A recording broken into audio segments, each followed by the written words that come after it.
crois-moi, tout le monde, je dis bien tout le monde, a une histoire à raconter, parce que la vie est un récit en soi. Cette citation de l'auteur américain Douglas Kennedy prend une résonance, je crois, toute particulière aujourd'hui dans notre société à cause de ça. Vous savez, il faut qu'ils me reconnaissent, attendez. Pourtant, c'est tard déjà, c'est pas le matin. Prend une résonance toute particulière aujourd'hui avec les stories, avec les posts. Je crois que tout le monde prend bien soin de présenter sa vie de la meilleure manière possible. Ok ? C'est pas vrai ? Si tout le monde a peur d'hocher la tête, mais c'est vrai, on poste des choses intéressantes sur Instagram. Par exemple, la vie d'une église. Vous savez quoi ? Je vais faire ça tout de suite. Comment on fait ? Alors, il faut aller sur le site. Ok, voilà. Ah, comment on fait une story, ça ? Les jeunes sauraient le faire plus rapidement que moi. Voilà. Bon, vous savez ce qu'il vous reste à faire. Être beau, sourire. Ça va ? Vous êtes prêts ? On va faire un petit peu de bruit aussi. Quand même. Ah, attendez. Voilà, comme je le présente à tous ceux qui sont sur Insta depuis ce matin. Voilà toute l'église M réunie là. Ah, c'est faible.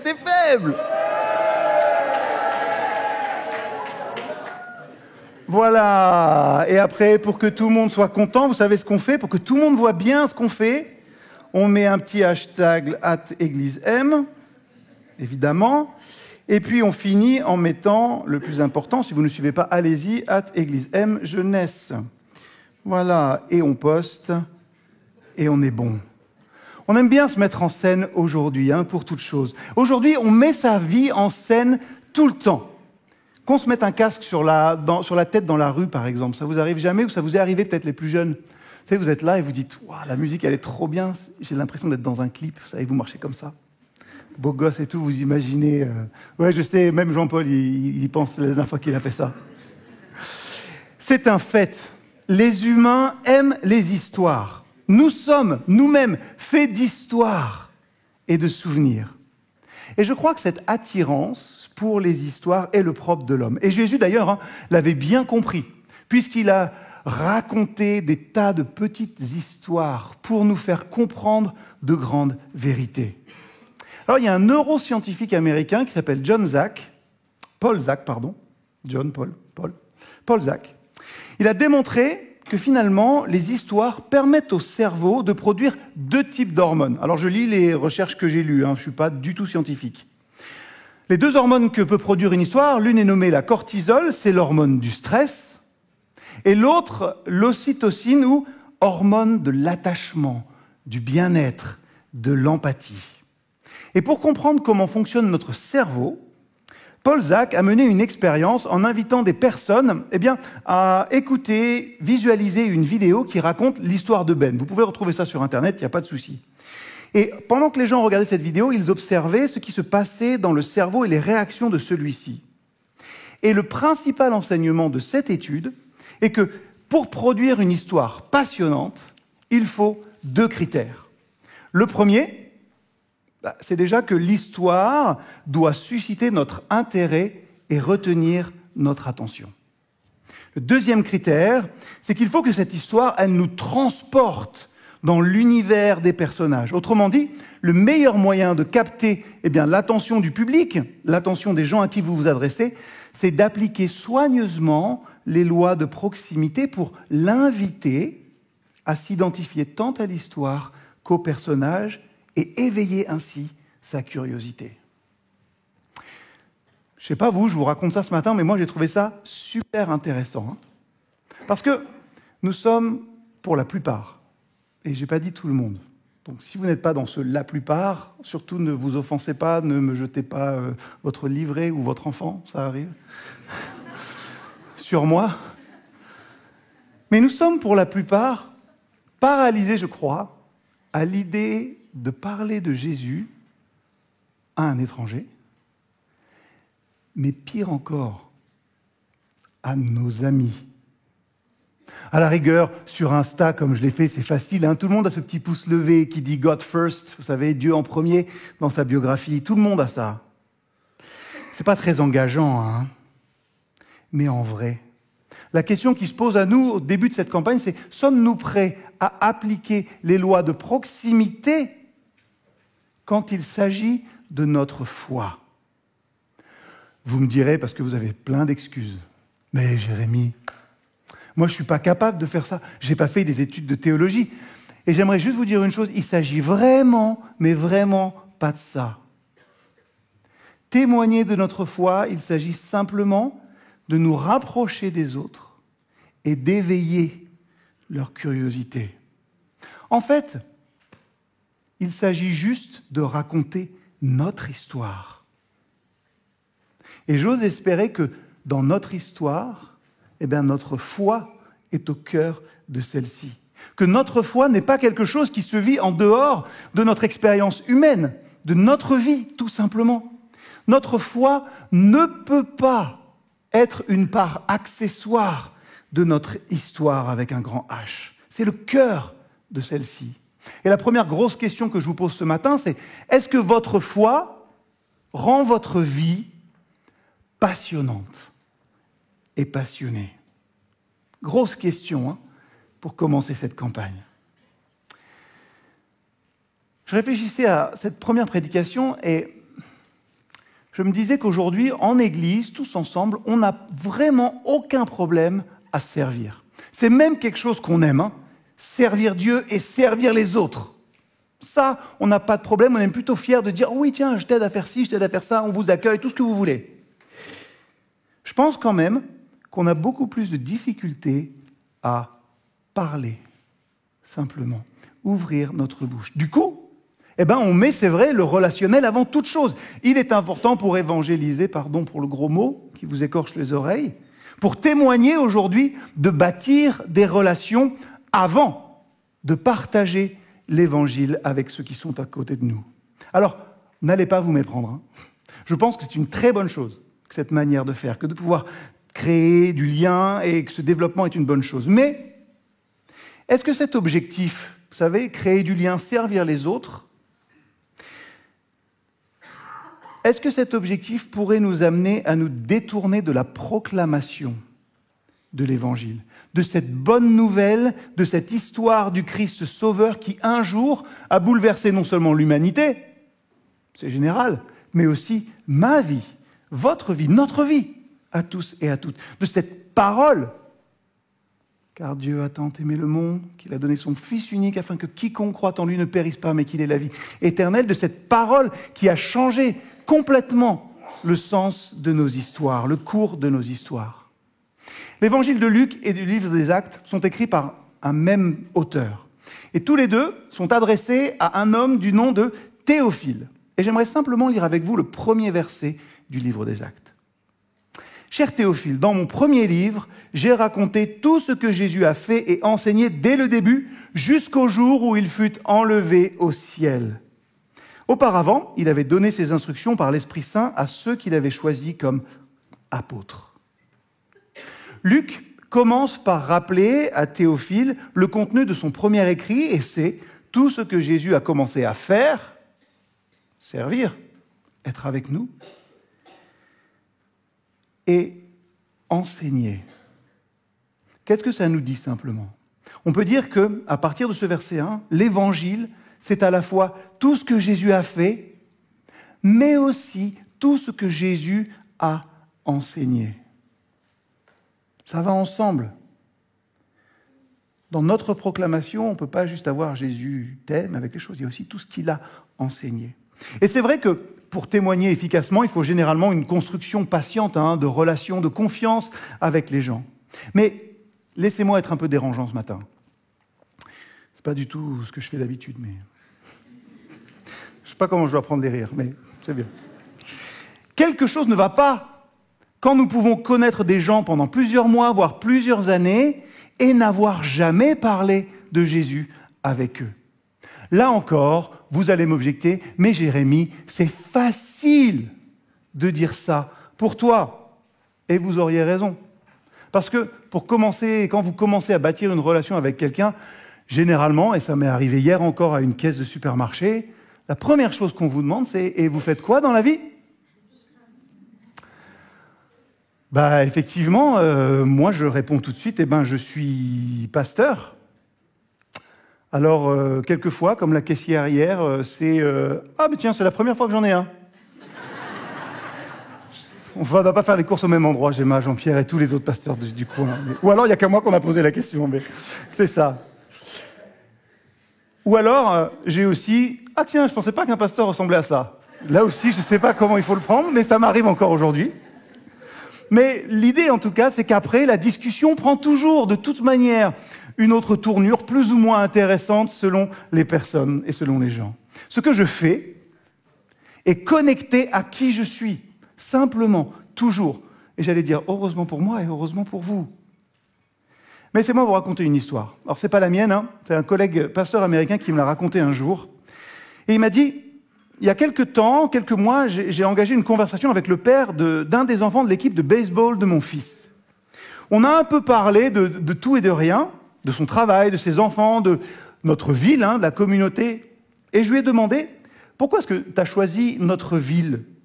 Et sa réponse, vous savez ce que c'était? L'Église l'a attiré ici.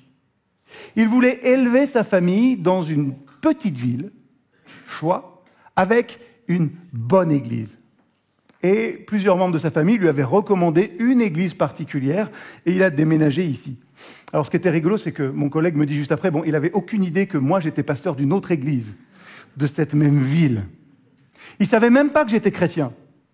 Et il continue en disant, ce qui m'a frappé, c'est qu'après quelques minutes de conversation, il était clair que ce bonhomme-là, il était croyant.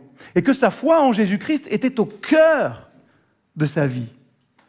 Et il me disait, j'ai repensé à cette conversation plus tard, et je me suis dit, mais en fait, il aurait été impossible qu'on noue une amitié durable et sincère sans parler de Christ. Sa foi, son christianisme était au cœur de son identité, et sa foi ne pouvait pas passer inaperçue ou rester sous silence. Ce que je fais, ce que je vis, ce que je suis est connecté. Tout ça, ça va ensemble. Ce que je fais est connecté à qui je suis. Et pour nouer une amitié, une relation sincère et durable avec quelqu'un, ce que je suis et ce que je crois doit être posé sur la table. Alors, je ne dis pas que toutes vos conversations doivent se terminer par un appel à la conversion. Ce n'est pas du tout le cas. Mais ça m'interroge quand même. Quand des chrétiens peuvent devenir bons amis avec d'autres personnes, sans révéler leur identité la plus profonde, leur foi chrétienne, parce que c'est elle qui modèle notre pensée, notre vie, c'est pour ça qu'on fait aussi.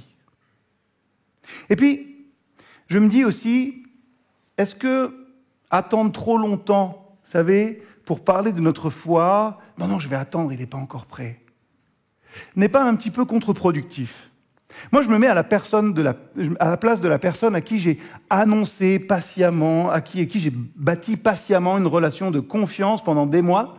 Et puis un jour, de but en blanc, je vais lui dire, au fait, tu sais, Jésus t'aime. C'est juste, mais comment est-ce qu'il va réagir? Est-ce qu'il ne va pas se sentir un petit peu manipulé? Vous savez, s'il a investi autant de temps avec moi, c'est juste pour arriver à ça? Me dire ça et essayer de me convertir? Première réaction possible. La deuxième, c'est tout simplement, dis donc, il a attendu 8 mois pour me dire qu'il était chrétien et que sa foi était importante. Je ne suis pas sûr qu'elle soit si importante que ça, finalement. On s'inquiète toujours, et je crois avec raison, du bon moment pour savoir parler, pour dire notre foi. Et je crois que si notre foi est profonde, Jésus a cette façon un peu ou complètement miraculeuse de faire une apparition dans la conversation beaucoup plus tôt que ce qu'on pouvait attendre. Notre identité en Christ doit faire partie intégrante de nos vies, afin qu'il soit impossible pour quelqu'un de nous connaître vraiment s'il n'envisage pas cet aspect-là de notre vie. Jésus a cette façon un peu miraculeuse de faire une apparition dans la conversation. Début de la campagne Jump, premier sujet de prière.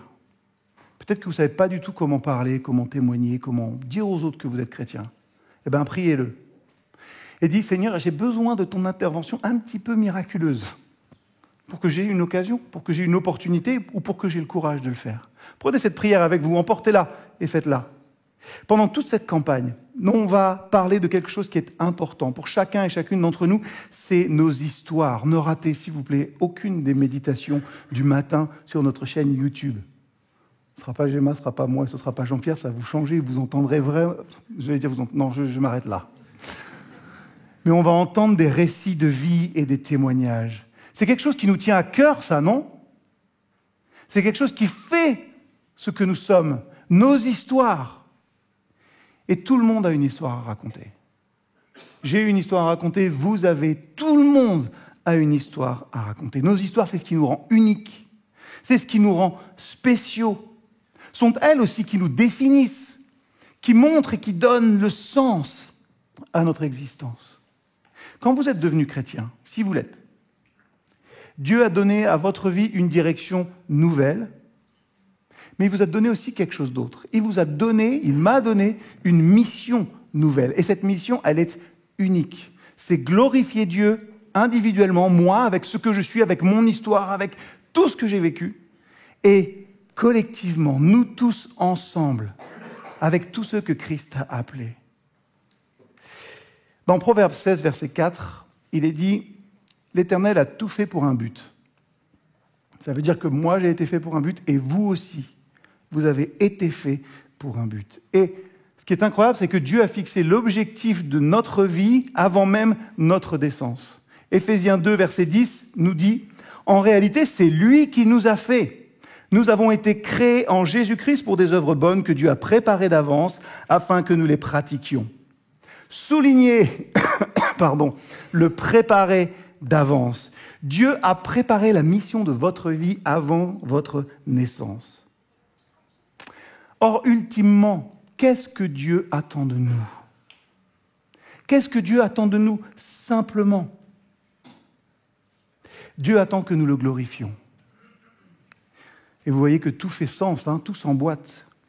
Accomplir la mission qui concerne ma vie, glorifier Dieu avec ce que je suis, ce que j'ai, mon histoire et ma foi simplement, ça glorifie Dieu.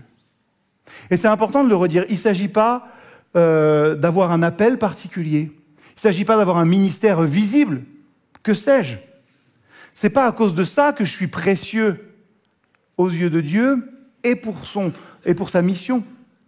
Vous serez peut-être le seul ou la seule chrétien et chrétienne que vos amis rencontreront dans votre vie, dans leur vie. Pensez à ça, et que cela nous motive pour donner et répandre cette bonne nouvelle. La première tâche de ma vie, c'est d'accomplir ma mission.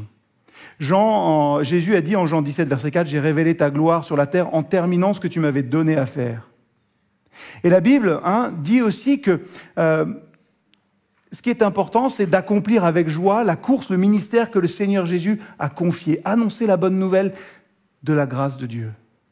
Voilà ce que nous devons annoncer. Et on peut remplir cette mission-là. Chacun et chacune d'entre nous peut être un vecteur de grâce parce que Dieu nous a donné les moyens de la vivre. On a été créés pour 4 raisons. Et il faut les vivre pleinement pour réussir à aller et à témoigner de la grâce de Dieu. Première chose, être certain que nous avons été créés pour avoir une relation avec Dieu. Genèse 1, verset 27, « Faisons l'homme à notre image. » Nous avons incroyablement la possibilité de communiquer avec Dieu parce qu'on a été créés à son image. On a donc aussi une conscience morale, on a donc aussi la liberté de choisir notre comportement. Et plus important, nous avons la possibilité de dialoguer avec Dieu. Je ne sais pas où vous en êtes aussi, dans votre vie de prière peut-être. On l'a dit il y a quelque temps, je crois que c'est même moi qui l'ai dit. Prier, c'est simplement dialoguer. C'est très simple, ça peut prendre 20 secondes. Vous avez des exemples dans la Bible pour l'apprendre. Je ne sais pas où vous en êtes dans votre vie de prière, mais peut-être que vous n'êtes pas encore au point où il faut témoigner, mais vous en êtes certainement au point où vous devez reprendre peut-être un dialogue avec Dieu, ou discuter simplement avec lui et prier pour ces miracles qui sont là. Nous sommes faits pour avoir une relation avec Dieu. En lui, Dieu nous a choisis avant la création du monde pour que nous soyons saints et sans défaut devant lui. Éphésiens 1. Dans son amour, il nous a prédestinés à être ses enfants adoptifs par Jésus-Christ. Incroyable. Alors que nous, notre relation avec Dieu est parfois là, parfois entrecoupée. Des fois, je suis bien dans sa volonté, des fois, je suis très, très loin. Je zigzague autour de la ligne qu'il m'a donnée. Dieu, lui, veut une relation durable et constante avec chacun et chacune d'entre nous. Et ça montre toute la valeur que nous avons aux yeux de Dieu. C'est important aujourd'hui, où la valeur se montre par bien d'autres choses extérieures, de dire que notre valeur, elle est ultimement dans les yeux de celui qui nous a créés, Dieu. Deuxième chose que la Bible dit, c'est que nous avons été créés pour être semblables au Christ. Il y a un verset qui va s'afficher, verset de Romains 8, verset 28. La Bible enseigne que... Je m'arrête, je vous raconte une autre histoire, puisque c'est la journée. Ma fille Charlotte avait un professeur des écoles, il y a quelques temps, et je me souviens d'une réunion de parents-professeurs. Je ne sais plus en quelle classe c'était, ça devait être en CE1, je crois. Et je ne sais pas à un moment pourquoi il nous a sorti ça, mais il a dit, d'un air un peu hautain, il a dit, vous savez, ils vont vous parler souvent de nous et tout ça, et puis ils prennent tout ce qu'on dit, parce que, vous savez, on est un peu les dieux des enfants. Je n'avais jamais entendu ça. Je ne sais pas si les professeurs dans la salle vont trouver ça bon, mais en tout cas, c'est ce que j'ai entendu. J'ai envie de dire, ça va, les chevilles, tranquille. On a un peu rigolé avec Virginie en rentrant à la maison. La réalité, c'est que nous ne serons jamais Dieu, ni Dieu, mais nous pouvons avoir le caractère de Dieu. C'est-à-dire que nous pouvons avoir dans nos vies la joie, la paix, l'amour, et pour le témoignage, la patience de Dieu. C'est ce à quoi Dieu nous destine, être semblable à lui, la paix, la joie, l'amour, la patience. 4 éléments essentiels dans notre vie de témoin. Troisième chose, nous avons été créés pour servir les objectifs de Dieu. C'est encore cette parole d'Éphésiens 2, verset 10. Lui qui nous a fait, nous avons été créés pour des bonnes œuvres que Dieu a préparées d'avance afin que nous les pratiquions. Je ne développe pas plus ça. Et enfin, la Bible dit que nous avons été créés pour vivre combien de temps ? 70 ans ? 80 ? Ah ben mince, la réponse est déjà affichée. Je remercie Martin qui fait toujours un boulot fantastique à l'affichage. Super Martin. Mais vraiment, vous pouvez l'applaudir, ouais, c'est super pour toutes les équipes qui projettent. Nous avons été créés pour vivre éternellement. Un jour, mon corps va être usé. Ça commence. Un jour, mon cœur va s'arrêter. Mais ce ne sera pas la fin de mon existence. Elle va continuer. Ma vie a une garantie éternelle. Nous avons été créés pour vivre éternellement. Si on comprend ce que ça veut dire vraiment, alors ça doit avoir un effet bouleversant sur la façon dont nous vivons notre histoire et aussi dont nous la racontons. Soyez fiers, soyez heureux de ce que vous vivez. Toutes les histoires sont dignes d'être racontées. Toutes les histoires de rencontres avec Dieu sont dignes d'être racontées. Quand on comprend que tout ne s'arrête pas au monde qu'on connaît, les choses qui peuvent nous paraître super importantes, et je pense qu'on aura plein d'échos de ça dans les témoignages, paraissent beaucoup moins importantes. Du coup, deuxième question très compliquée pour vous aujourd'hui. Emmenez-la avec vous, méditez dessus, mais qu'est-ce qui est important pour vous aujourd'hui, dans votre vie ? Allez-y, je ne demande pas de réponse, ni personne autour de vous, mais allez creuser au fond. Qu'est-ce qui est vraiment important pour vous aujourd'hui, en cet instant ? La mission que nous avons, elle n'est pas facile, et c'est simplement, finalement, aller à la suite de Jésus-Christ. Aller à la suite et continuer la mission qu'il a commencée sur notre terre. Je vais vous donner quelque chose qui peut vous aider, peut-être. C'est bien d'avoir des petits tips un peu pratiques quelquefois, mais qu'est-ce que Jésus est venu faire sur terre, finalement, un petit peu plus précisément ? Bien sûr, nous sauver, etc. Mais on voit aussi clairement ce que Jésus est venu faire. Dieu est venu chercher et sauver les perdus. Première chose. Dire la vérité. Briller dans la nuit du monde et dire au monde la bonne nouvelle du royaume de Dieu. Voilà notre mission simple, annoncer la grâce, le salut, être une petite lumière dans les nuits autour de nous et dire la bonne nouvelle du royaume de Dieu. Tout le reste après, c'est accessoire et vous avez plein de manières de vivre ce témoignage-là. Là aussi, vous allez me dire, oui, c'est super, Jérémie, mais ça, c'était la mission du Christ. Hein. Mais moi, si je veux être semblable au Christ, ma mission doit inclure la sienne. Si je veux être comme Jésus, ce qui est l'objectif de sa vie doit être l'objectif de la mienne. Jean 17, Jésus demande à son Père, « Comme tu m'as envoyé dans le monde, je les ai moi-même envoyés dans le monde. » Vous voulez faire plaisir à Christ dans votre vie ? Personne ne répond oui. Oui. Moi, c'est ce que je veux et ça me terrifie parce que, alors, Jésus s'attend à ce qu'on poursuive sa mission. Il ne s'agit ni d'une option, ni d'une suggestion, ni d'une possible idée qui pourrait prendre notre place, un petit peu de place dans notre emploi du temps, mais il s'agit d'un commandement. Si vous êtes chrétien, poursuivre la mission de Christ est un commandement.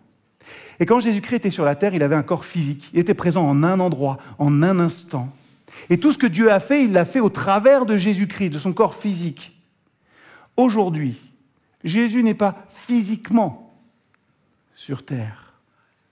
Il est présent spirituellement dans un corps spirituel. Et je suis désolé, ce n'est pas mon style, mais je pose beaucoup de questions aujourd'hui. Mais comment s'appelle ce corps spirituel aujourd'hui ? Saint-Esprit, ouais. Et l'Église. L'Église. Et où est l'Église en ce moment ?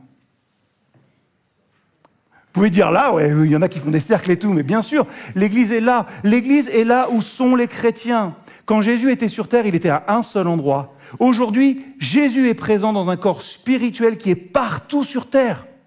En fait, il peut être à plus d'endroits à la fois, car il n'est pas limité par ce corps matériel. Il est présent dans un corps spirituel, et ce corps spirituel, c'est vous, c'est moi, c'est nous. Nous sommes le corps du Christ. Jésus a dit, il a dit plus qu'une chose importante, mais une chose importante, c'est tellement importante qu'il l'a répété 5 fois. Ce sont les paroles d'envoi en mission. Il y a 5 paroles, une en Matthieu, une en Marc, une en Luc, une en Jean et une dans Actes. Je vais vous en lire juste une, celle de Matthieu. « Allez donc, faites de toutes les nations des disciples, baptisez-les au nom du Père, du Fils, du Saint-Esprit, enseignez-leur à mettre en pratique tout ce que je vous ai prescrit, et moi je suis avec vous tous les jours jusqu'à la fin du monde. » Jésus le dit 5 fois, de 5 manières différentes, et dans 5 contextes différents. C'est comme si Jésus vous disait, vous avez compris là ? Vous avez compris ce que je vous demande ? Vous avez compris ce qui est important ? On ne va pas les examiner, ces appels, mais quand vous les relirez, vous verrez qu'elles couvrent 4 points. Où nous devons le faire, quand nous devons le faire, pourquoi nous devons le faire, et comment nous devons le faire. Relisez ces passages, relisez ça, nourrissez-vous, méditez-les, et vous verrez que tout est dit. 3e raison pour laquelle je suis concerné par la mission de Jésus, c'est parce que partager la bonne nouvelle, c'est ma responsabilité aussi. La Bible nous dit que nous, on doit avertir les autres pour qu'ils vivent. Si vous n'avertissez pas le méchant qu'il doit s'arrêter sur sa mauvaise voie, il mourra dans ses péchés et je serai tenu pour responsable de sa mort. C'est une nécessité qui nous est imposée. Paul disait « Malheur à moi si je n'annonce pas l'Évangile. Si je suis chrétien, ma mission n'est pas une option. » C'est une responsabilité, mais partager la bonne nouvelle est aussi, je crois, un privilège. C'est aussi un privilège pour nous que de pouvoir annoncer tout cela. Romains 1, verset 16 dit « Je suis fier de l'Évangile de Christ. C'est la puissance de Dieu pour le salut de tout homme et toute femme qui croit. » Est-ce qu'on est fier de cette bonne nouvelle ? Quelque chose tout bête, J'ai toujours réfléchi, alors, je ne suis pas rentré dans un grand débat, mais je suis toujours frappé de combien on a peur des fois de dire qu'on croit en un Dieu créateur qui a tout créé, plutôt que, je ne sais pas moi, en l'évolution, un Big Bang de hasard qui est là.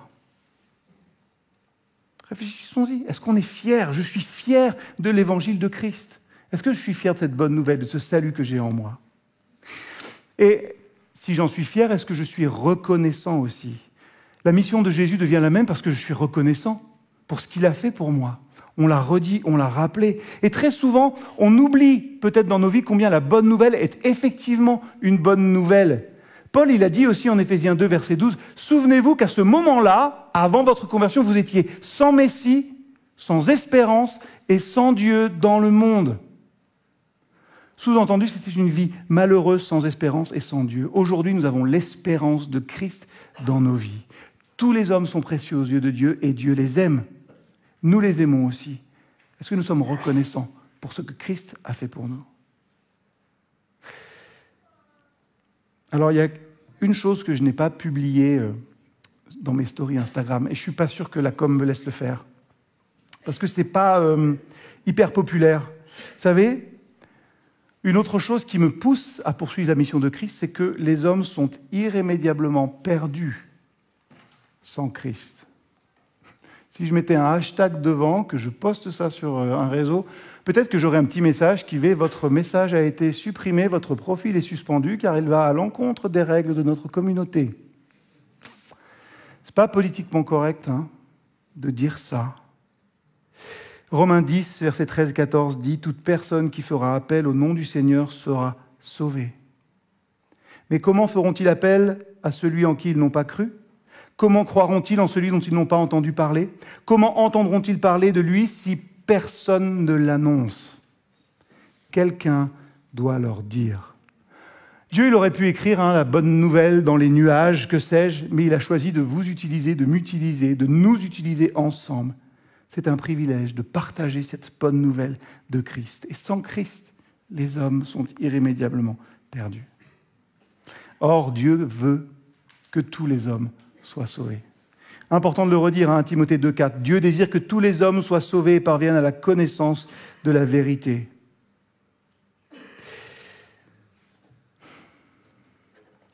Ça va votre vie ? De but en blanc, là, oui, ça va, vous êtes heureux ? Vous dites, j'espère que ça va durer encore longtemps ? C'est là où on arrive à un point compliqué, c'est que, vous savez, à un moment, ça va s'arrêter, cette réalité-là. On l'a dit avant, ça va être éternel, notre vie. Alors, je ne veux pas vous embêter, mais j'espère que vous espérez aussi ce qu'il va y avoir après. Que vous vous réjouissez peut-être plus encore que ce qu'il va y avoir, qu'il y a maintenant. Je vous dis ça parce que la décision de Dieu concernant la fin des temps dépend de la façon dont nous accomplissons notre mission. Le froid. Intéressant de voir que Jésus est très clair sur son retour. Cette bonne nouvelle du royaume sera proclamée dans le monde entier pour servir de témoignage à toutes les nations. Matthieu 24, verset 14. Et les disciples, ils lui ont demandé à Jésus, « Quand est-ce que tu vas revenir, Seigneur ?» Ils voulaient savoir. Et en acte 1, Jésus répond, « Ce n'est pas à vous de connaître le temps ou les moments que le Père a fixés de sa propre autorité. » Et comment il continue ? « Mais vous recevrez une puissance lorsque le Saint-Esprit viendra sur vous, vous serez mes témoins à Jérusalem, dans toute la Judée, dans la Samarie, jusqu'aux extrémités de la terre. » Après cela, il s'éleva dans les airs, comme ils le regardaient, une nuée le cacha à leurs yeux. Et comme ils avaient les regards fixés vers le ciel pendant qu'ils s'en allaient, 2 hommes habillés de blanc leur apparurent et dirent « Hommes galiléens, pourquoi restez-vous à regarder le ciel ? Ce Jésus qui a été enlevé du ciel au milieu de vous reviendra de la même manière que vous l'avez vu aller au ciel. » C'est très profond. Regardez que quand les disciples lui demandent quand il reviendra, il répond « Ça ne vous regarde pas ». Il voulait parler avenir et prophétie, il leur parle mission et témoignage. Voilà l'important. Il s'en va. La question est naturelle. Quand est-ce que tu reviens ? Il répond, ne vous inquiétez pas de cette question. Pensez plutôt à annoncer mon message à toute la terre parce que quand ce sera fait, alors je reviendrai. Ne vous polarisez pas sur la prophétie. Concentrez-vous sur l'objectif que je vous ai donné sur cette terre, votre mission. Le dernier point. Si je rentre dans la mission de Christ pour ma vie, c'est aussi parce que je sais que je serai heureux quand je verrai les gens au ciel. Luc 15, verset 7 dit « Il y a plus de joie dans le ciel pour un seul pécheur qui se repent que pour 99 justes qui n'ont pas besoin de repentance.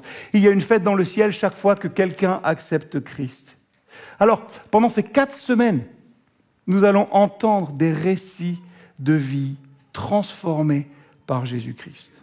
Et en voilà une, juste pour vous, en avant-première ce matin. C'est Denis qui va venir me rejoindre et qui va nous dire un peu ce que Christ a fait dans sa vie.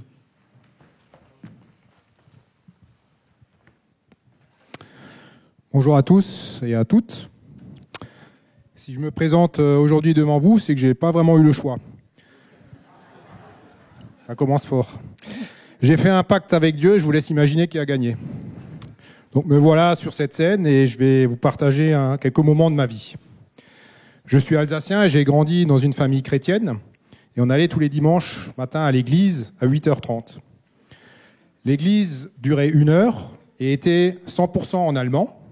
Il y avait des gens qui avaient un certain âge qui ne parlaient pas bien le français, donc en allemand. Les chants et les prédications. Certaines prédications étaient même très longues, pouvaient durer jusqu'à 40 minutes. Alors que je deviens adolescent, je me suis découvert une passion pour le handball et j'ai eu l'occasion d'évoluer en national et j'ai eu des déplacements plus ou moins lointains. Ceci étant, papa me disait toujours, dimanche matin, 8h on se lève, 8h30 on est à l'église. Donc vous comprenez que ça ne me remplissait pas forcément de joie de me lever le matin quand on est rentré tard, ou plutôt tôt, et d'aller à l'église. C'est aussi à ce moment-là que je me suis forgé l'opinion que la foi chrétienne est, à mon sens, fermée et que l'église est assez austère. Je me suis marié en 99, j'ai eu 2 beaux enfants qu'on a présentés à Dieu. En 2005, j'ai eu l'opportunité d'aller travailler en Allemagne où j'ai été cadre commercial à l'export. J'ai beaucoup voyagé en Afrique et au Moyen-Orient et j'ai très bien gagné ma vie. Par contre, je ne me sentais pas à ma place. En 2016, mon épouse m'annonce qu'elle souhaite faire un break alors qu'il me semblait avoir tout fait pour lui rendre la vie agréable et j'ai eu un sentiment d'injustice. On a tant bien que mal repris le cours de notre vie. 2018 a été une année plutôt compliquée.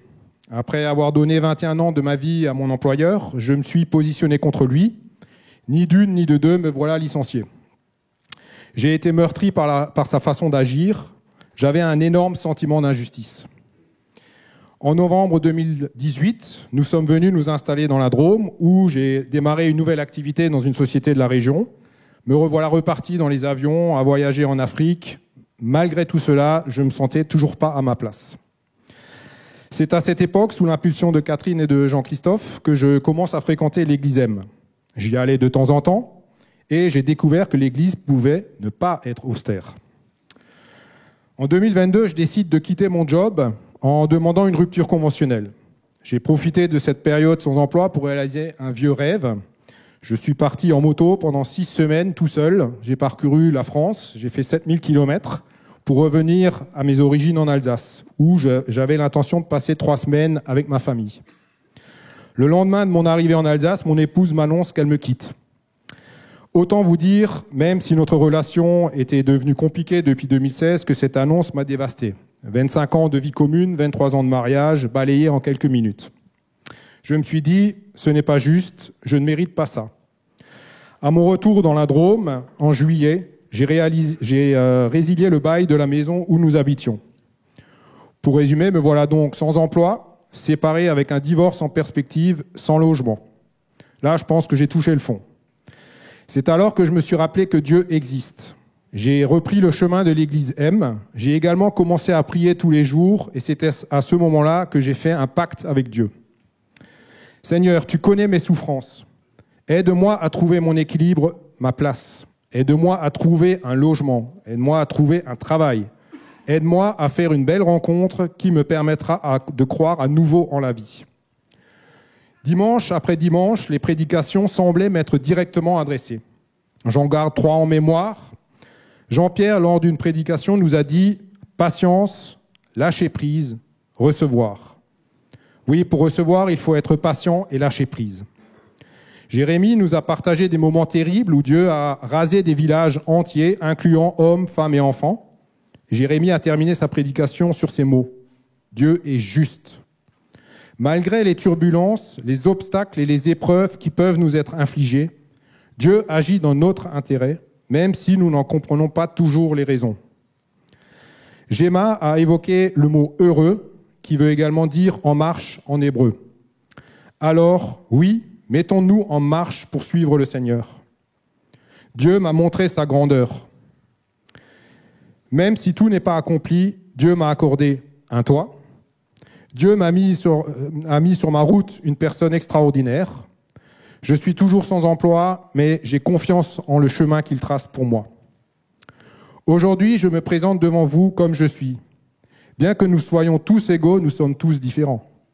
Notre approche de la foi, de comment nous la vivons, nous est propre. Ce n'est pas parce que je porte un gilet en cuir, des bagues aux doigts, que je suis tatoué, que cela fait de moi un mauvais chrétien. Regardons plus loin, cultivons nos différences, car Dieu est juste. Dieu est big, bienveillant, intelligent et généreux. Merci Seigneur d'avoir accepté mon pacte. Merci Seigneur de m'avoir donné cette chance de partager avec vous mon expérience.